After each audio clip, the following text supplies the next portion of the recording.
200년 전 일본에서 있었던 일입니다. 요네자와 번이라는 지역이 있어요. 이 번이라는 말은 그 당시 행정구역을 말하는 거예요. 지금도 뭐 금천구 이렇게 말하듯이 시흥시 이렇게 말하듯이 요네자와 번. 이 번이요 완전히 파산 직전입니다. 백성들이 굶주리고요. 도대체 먹고 살기가 너무너무 막연해요. 이렇게 황폐한 지역에 한 사람이 번주로 부임을 합니다. 우에스기라는 사람입니다. 우에스기가 1월 추운 날에 부임을 하는데 국경을 넘어서 그 지역에 이제 도착할 무렵인데 너무 추우니까 이제 가마 안에다가 불을 펴놨잖아요. 불이 이제 꺼진 거예요. 불씨만 남은 거예요. 마치 요네자와 번처럼 꺼져가는 불씨. 이런저런 생각을 하다가 불씨 이렇게 뒤적이는데 희미하게 살아있는 게 있어요. 거기다 이제 숯을 이렇게 몇 개를 집어넣는데 그리고 바람을 부니까 이 불이 막 다시 살아나요. 어떤 상징적인 어떤 의미 같은 게 있는 거죠. 도착하기 직전에 자기가 거느린 신하들을 불러 모으더니 간곡하게 말을 합니다. 우리 욕심내지 말자. 우리 뱃속 챙기지 말자. 우리 백성들을 진짜 아끼자.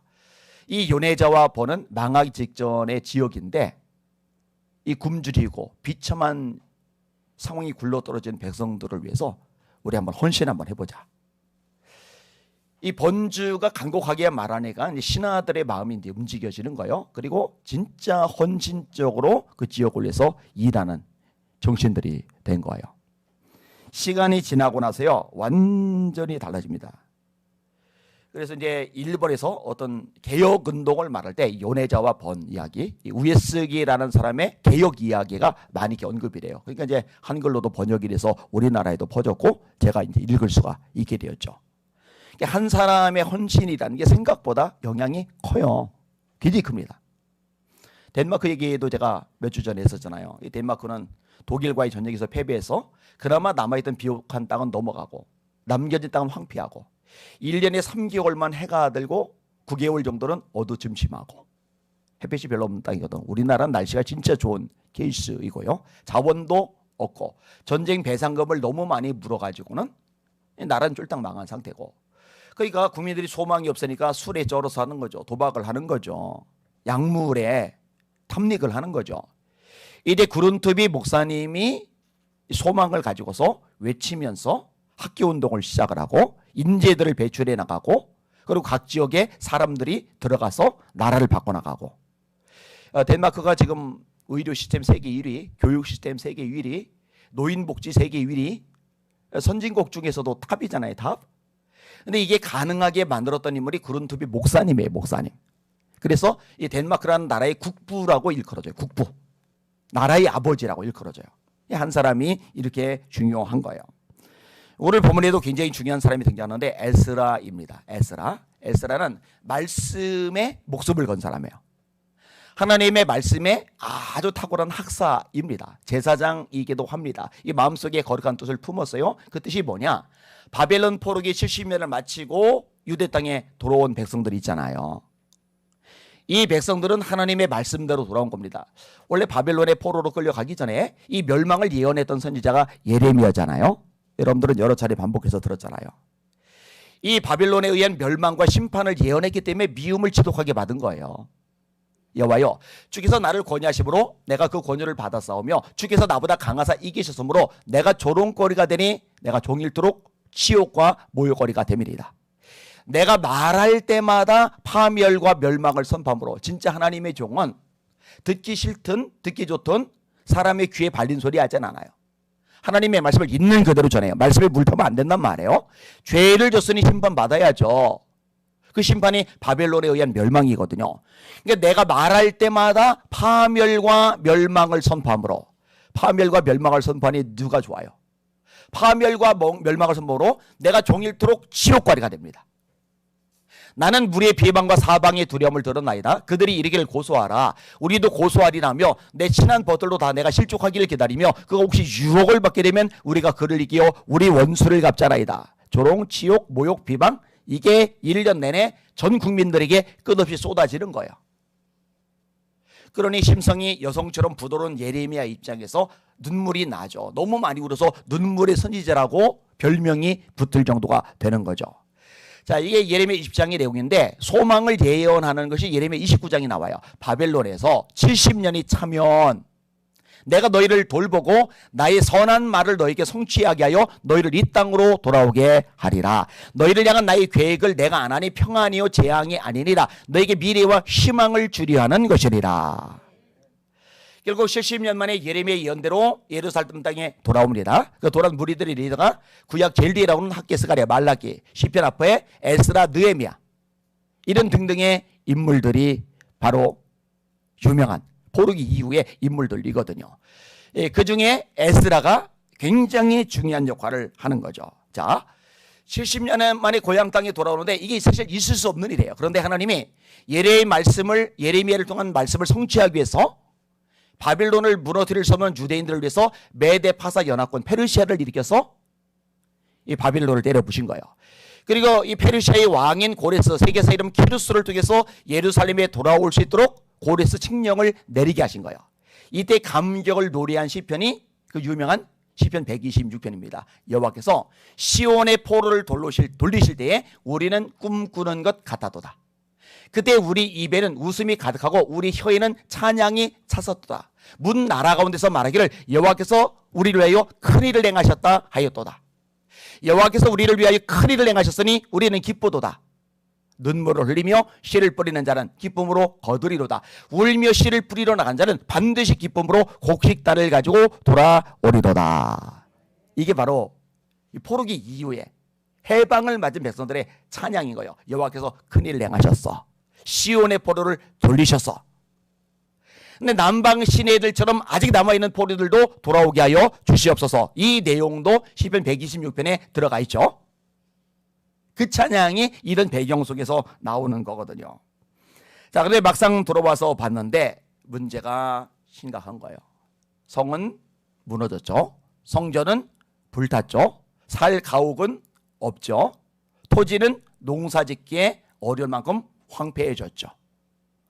그리고 뭐니 해도 가장 큰 문제는 뭐냐? 영적인 문제인데 이놈의 백성들이 바벨론 포로 징계를 받고 돌아왔는데 이제라도 정신을 바짝 차리고 하나님만을 섬기고 하나님만을 예배하고 하나님 말씀에만 집중을 해야 되는데 딴짓을 하고 있는 거예요.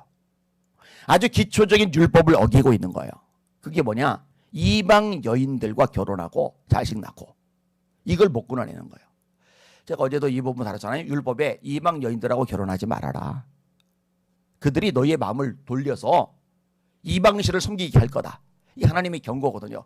이 경고를 무시했던 솔로몬이 나는 괜찮다고 생각했겠죠. 그런데 아니죠. 본인도 여인들에서 마음이 돌려져서 우상 숭배하고 하나님의 경고를 2번이나 듣고도 못 듣고 안 듣고 그러다가 나라가 쪼개져서 북이스라엘 남유다로 갈라져 버린 거잖아요. 근데 이 유대인들이 돌아온 포로기에서 돌아온 유대인들이 그 짓을 저지르고 있는 거예요. 이 일을 위해 방백들이 내게 나와 이르되 이스라엘 백성과 제사장들과 레위 사람들이 이 땅 백성들에게서 떠나지 아니하고 가나안 사람들과 헷 사람들과 브리스 사람들과 여부스 사람들과 암몬 사람들과 모압 사람들과 애굽 사람들과 아모리 사람들의 가증한 일을 행하여 그들의 딸을 맞이하여 아내와 며느리로 삼아 거룩한 자손이 그 지방 사람들과 서로 섞이게 하는데 방백과 고관들이 이 죄의 으뜸이 되었다 하는지라. 가능성이 없는 거죠. 이 정도 보면요. 기대가 소망감이 없는 거죠. 그죠? 근데요, 에스라는 그렇게 생각하지 않아요. 그냥 포기하고 주저앉는 게 아니에요. 이 범죄한 백성들, 이 범죄한 하나님의 공동체를 바라보면서 본인이 하나님 앞에 엎드려 울기 시작하는 거예요. 이게 위대한 거죠. 내가 이 일을 듣고 속옷과 겉옷을 찢고 머리털과 수염을 뜯으며 기가 막혀 앉아 있으니 이에 이스라엘의 하나님의 말씀으로 말미암아 떠는 자가 사로잡혔던 이 사람들이 죄 때문에 다 내게로 모여오더라. 이게 때문에 가슴 아파서 하나님 앞에서 막 탄식을 하고 있으니까 같은 마음을 가진 사람들, 하나님의 심장을 가진 사람들이 에스라 주변에 하나씩, 둘씩, 셋 이렇게 모여들기 시작을 하는 거예요. 그리고 모여든 사람들 앞에서 에스라가 구체적으로 기도하는 거예요.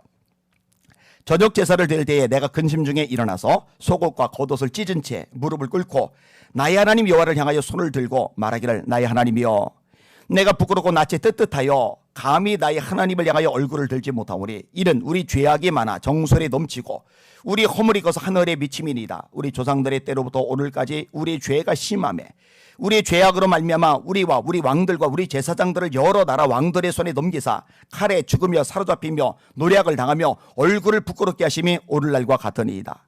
이제 우리 하나님 여호와께서 우리에게 잠시 동안 은혜를 베푸사 얼마를 남겨두어 피하게 하신 우리를 그 거룩한 처소에 박힌 못과 가게 하시고 우리 하나님이 우리 눈을 밝히사 우리가 종노릇하는 중에서 조금 소생하게 하셨나이다. 우리가 비록 노예가 되었사오나 우리 하나님이 우리를 그 종살이하는 중에 버려두지 아니하시고 바사 왕들 앞에서 우리가 불쌍히 여김을 입고 소생하여 우리 하나님의 성전을 세우게 하시며 그 무너진 것을 수리하게 하시며 유다와 예루살렘에서 우리에게 울타리를 주셨나이다. 우리 하나님이여 이렇게 하신 후에도 돌아오게 하신 후에도 자유를 얻게 하신 후에도 그 얘기죠. 하신 후에도 우리가 주의 계명을 저버렸사오니 이제 무슨 말을 하오리까. 우리의 악한 행실과 큰 죄로 말미암아 이 모든 일을 당하였사오나 우리 하나님이 우리 죄악보다 형벌을 가볍게 하시고 이만큼 백성을 남겨주셨사오니 우리가 어찌 다시 주의 계명을 거역하고 이 가증한 백성들과 통혼하오리까. 그러면 주께서 어찌 우리를 멸하시고 남아 피할 자가 없도록 진노하시지 아니하시리까. 이스라엘 하나님 여호와여 주는 의로우시니 우리가 남아 피한 것이 오늘과 같사옵고를 도리어 주께 범죄하오니 하였사오니 이로 말미암아 한 사람도 주 앞에 감히 서지 못하겠나이다. 이러고 통곡을 하는 거예요. 자신과 같은 마음을 가진 사람들 앞에서 우는 거예요. 우는 거예요. 우는 거예요. 이 울음이 번져갑니다. 그게 오늘 본문의 내용인 거예요. 1절. 자, 1절에서 4절까지 같이 읽겠습니다. 시작. 에스라가 하나님의 성전 앞에 엎드려 울며 기도하여 죄를 자복할 때에 많은 백성이 크게 통곡하며 이스라엘 백중에서 백성의 남녀와 어린아이 큰 무리가 그 앞에 모인지라. 엘람 자손 중 여이엘의 아들 스가랴가 에스라에게 이르되 우리가 우리 하나님께 범죄하여 이 땅 이방 여자를 맞이하여 아내로 삼았으나 이스라엘에게 아직도 소망이 있나니 곧 내 주의 교훈을 따르며 우리 하나님의 명령을 떨며 준행한 자의 가르침을 따라 이 모든 아내와 그들의 소생을 다 내보내기로 우리 하나님과 언약을 행할 것이라. 이는 당신의 주장을 이리 일어나소서 우리가 도리니 힘써 행하소서 하니라. 에스라가 통곡하니까 이 통곡이 번져나가면서 백성들이 더 많이 모여들고 이 모여든 백성들이 함께 통곡하기 시작하는 거야. 함께 회개하기 시작하는 거예요. 그래서 유대교의 근원을 이 에스라의 신앙 부흥 운동이라고 두는 학자들이 많이 있어요. 예전에 장로님 한 분이 이제 저를 찾아왔어요. 이 장로님이 이제 개혁적인 마인드가 강해요. 이 교회의 부정적인 모습에 대해서 비판의 목소리를 굉장히 잘 내요. 근데 다행히 이제 저에 대해서는 이제 인정하고 존경하는 마음이 있으니까 이제 저는 이제 찾아오는 거예요. 그분의 아내 되시는 분도 이 남편 장로님 못지않게 아주 많이 목소리를 얼마나 막 열렬하게 내는지를 몰라요. 교회가 이제 잘못했다고 피켓 들고 교회 앞에서 막 돌아다니기도 막 하고 이럴 정도로. 이 장로님이 저한테 찾아와서요. 열변을 터는데 한국 게 다 틀려먹었다. 한국 게 다 썩었다. 근본적으로 잘못되었다. 제가 그때 두 사람 이야기를 끄집어냈어요. 하나는 다니엘. 장로님 다니엘서를 읽어보세요. 1장부터 마지막 장까지 읽어보세요. 다니엘은 정말 깨끗하게 살았습니다. 느부갓네살이 주는 왕의 진미 그 거절했다는 모가지 잘리는데 자기를 더럽히지 않겠다고 뜻을 정했던 인물이 다니엘입니다. 근데 이 다니엘이 다 썩어서 다 부패해서 막 틀려먹은 것들 이러질 않고 자신이 공동체를 대표해서 하나님 앞에 나가서 회개했습니다. 그리고 에스라 얘기를 한 거예요. 자, 에스라가 다 썩었네, 다 틀려먹었네, 전부 다 심판받아 마땅해 이렇게 말하는 게 아니라 자신이 왜냐 나와 전체가 뚝 떨어져서 나는 깨끗하고 더러운 것들, 이 썩은 것들, 틀려먹은 것들 이게 아니라 나도 그 안에 그 공동체 안에 들어가 있는 거예요. 공동체의 죄가 내 죄인 거예요. 다 틀렸네, 다 썩었네, 다 망해버려라, 심판받아서 다 무너져버려라 이런 식의 말이 아니라 자신이 이 공동체의 일원이기 때문에 자신이 그 죄를 짊어지고 하나님 앞에 나서 하나님 이 썩어 빠진 것들이 아니라 하나님 우리를 용서하여 주시옵소서 이렇게 나가는 거예요. 제가 조만간에 영상을 하나 이 부분에서 찍을 건데 저는 그래서 한국교회 다 썩었다 이런 식의 말을 함부로 내뱉는 사람들 싫어합니다. 말씀에서 어긋난 것에 대해서 저는 누구 못지않게 예리하게 말하지만 그러나 감히 한국교회 다 썩었다. 교회는 예수님의 몸입니다. 예수님의 몸이 다 썩었다라고 말하는 것밖에 안 되는 거예요. 그리고 어느 시대나 하나님께서 남겨놓으신 사람들이 있어요. 그들을 남은 자라고 하잖아요. 엘리야가 나만 남았습니다. 나만. 아니야, 너 말고 바알에게 무릎 꿇지 않은 자 7천이 있어. 오바댜가 선지자 50명씩 굴에 숨겨놓고 먹이고 선지자들 100명이나 있었잖아요. 그죠? 왜 굴에 숨어 지내요? 그 선지자들은 여호와를 경외하니까 바알과 타협을 하지 않으니까 왕에게 굴복하지 않으니까 목숨이 위협하니 굴에 숨어 지내는 거죠. 있단 말이에요. 어느 시대나. 지금도 마찬가지예요. 다 썩은 것들 나는 깨끗하고가 아니라 하나님 우리를 긍휼히 여겨 주시옵소서. 하나님 한국교회를 불쌍히 여겨 주시옵소서. 이게 먼저 무릎 꿇고 눈물로 회개하며 기도할 한 사람이 이 시대에 필요한데 제가 여러분이 그 한 사람이 되시기를 예수님의 이름으로 축원합니다. 이게 필요한 거죠. 이게. 이야기 안 하고 마칠게요. 한 여행자가요 프랑스 땅을 여행하는데 그러다가 굉장히 황폐한 한 지역을 발견하게 돼요. 야, 이 아름다운 나라, 예술의 나라, 미의 나라인데 이렇게 황폐한 땅도 있네. 이 생각이 들 만큼 땅이 이제 황폐했어요. 근데 한 양치기의 모습을 보는데 엘제 아르 부피에라는 이름을 가진 사람이에요. 엘제 아르 부피에. 이 사람이 양을 치고 다니는데 뭔가 이게 자꾸 이게 떨어뜨리면서 심어요. 뭘 하나 했더니 도토리 알을 이렇게 심는 거예요. 이게 너무 신기해서 물어봤어요. 뭐나 했더니 양을 돌보면서 하루에 매일 100개씩 도토리를 심는 거예요. 자기는 평생 일을 하겠다는 거예요. 하루에 100개씩. 하루에 100개씩 심으면 1년이면 36,500개의 도토리를 심는 거예요. 시간이 지나요. 1차 세계대전이 발발합니다. 황폐한 땅을 발견했던 여행자가 군인이 되어서 이 지역에 다시 가게 돼요. 근데 기겁을 하고 놀라요. 왜냐?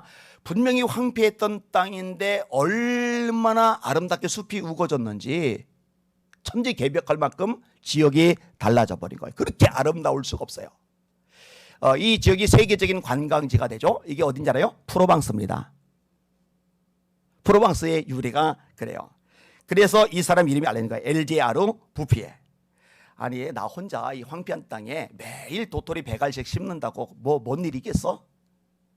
그까짓 거 가지고 이 지역 이 도시가 뭐 달라지겠어? 이게 아니라 아무도 무관심하고 아유 황폐한 땅, 나무도 없는 땅, 풀도 잘 자라지 않는 땅, 버림받은 땅, 참 보기도 흉한 땅. 그냥 이러고 지나갈 때 나라도 일생 도토리 심자. 하루에 100알씩 심자. 하루에 1000알, 2000알, 3000알은 심을 수 없지만 100알씩은 내가 매일 꾸준히 할 수 있지. 근데 이게 시간이 지나면서 지역 전체를 바꿔버린 거예요. 한국교회에서 때때로 진짜 막 어떨 때는 막 암담하고 막 안타깝고 막 속이 막 무너질 듯이 막 아려요. 그런데 그거 보면서 날만 선 공격만 하는 거 그것도 한계가 있는 거고요. 절망하고 좌절하고 주저앉는 것도 한계가 있는 거고요. 하나님을 기억하면서 하나님 앞에서 내가 할 수 있는 일에 전념을 다하고 씨를 뿌리고 눈물로 기도하면은 하나님이 그 한 사람을 통해서 얼마든지 위대하고 놀랍고 기적적인 일을 행하실 수 있다는 거, 이거 믿으시기를 주님의 이름으로 축원합니다. 이거 한 사람이 되십시오. 오늘 설교 제목이 그래서 한 사람이 중요하다입니다. 각 기관도요 한 사람이 어떻게 하느냐에 따라 달라져요. 앞으로 셀도 마찬가지일 겁니다. 셀 리더가 누구냐에 따라서 완전히 이 셀의 모습이 달라질 겁니다. 교사들도 마찬가지죠. 여러분 이왕이면 하나님이 찾으시는, 하나님께 기뻐하시는 한 사람이 되시기를 예수님의 이름으로 축원합니다. 자, 손 드시고 합심하여 기도할게요. 하나님 아버지, 말씀 그대로입니다. 눈물을 흘리며 씨를 뿌리는 자는 기쁨으로 거두리로다. 울며 씨를 뿌리러 나간 자는 반드시 기쁨으로 곡식단을 가지고 돌아오리로다. 하나님, 제가 불평하고 원망하고 탄식하고 또 손가락질하고 비판하고 이런 것만 잘하는 거 의미가 없다는 거 압니다. 제가 하나님이 찾으시는 한 사람으로 살아가게 하여 주시옵소서. 담대함 주시옵소서. 산 믿음 큰 믿음 주시옵소서. 주여 한번 부르고 앞심하여 기도합니다. 주여 하나님 아버지 감사합니다. 찬양과 존귀와 영광과 경배 받으시길 원합니다. 하나님 아버지 우리가 주님만 바라보기를 원합니다. 주님만 의지하기를 원합니다. 하나님 이스라엘 백성들이 두려웠답니다. 하나님 블레셋의 대군 때문에 골리앗이라는 장군 때문에 겁에 질려서 어쩔 줄을 모릅니다. 왕도 신하들도 장군들도 군인들도 다 떱니다. 한 사람 다윗을 통해서 하나님의 위대한 구원의 역사를 이루셨습니다. 소년이었는데 정규 군인도 아니었는데 하나님을 열렬하게 뜨겁게 사랑한 한 사람 통해서 얼마나 놀라운 일을 행하셨습니까? 하나님 아버지 우리가 일어난 사람으로 살아갈 수 있기를 원합니다. 하나님 찾으신 한 사람의 모습이 되어서 주님께서 맡겨서 사명 감당이 나가고 주님께서 이 땅 가운데 이뤄나가는데 쓰임받는 종이 되게 하여 주시길 원하나이다.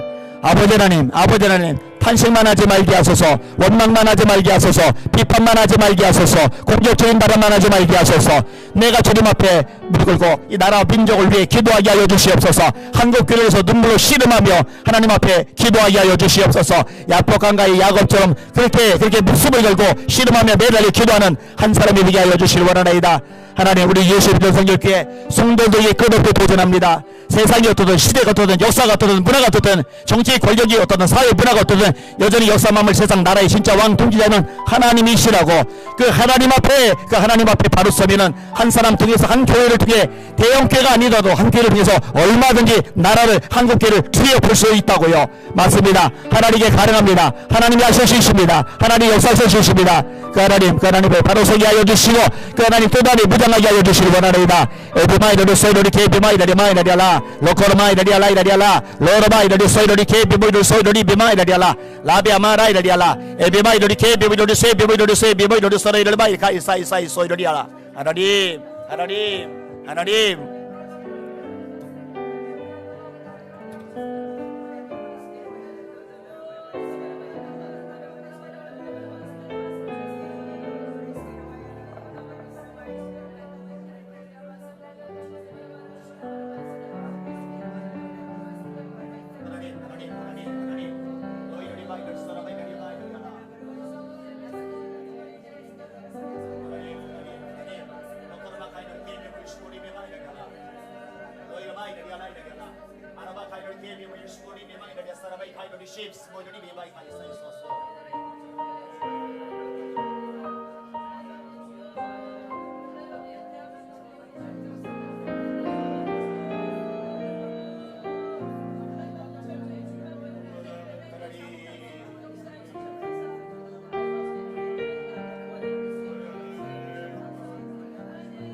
쉐미 마이다리스 너희들이 가이로리 개비로리 쉐이카미 마카이로리 쉐미 마카이로리 쉐이사고리니 마이다리라 너희들 마이카이로리 개비로리 쉐미 마카이로리 소리니 마이다리라 그 말씀을 갖고 살아가십니다. 우리가 너희들 마이카이로리 쉐이스고리니 마이카이로리 소리니 마이다리라 너희들 마이카이로리 개비로리 쉐미 마이카이로리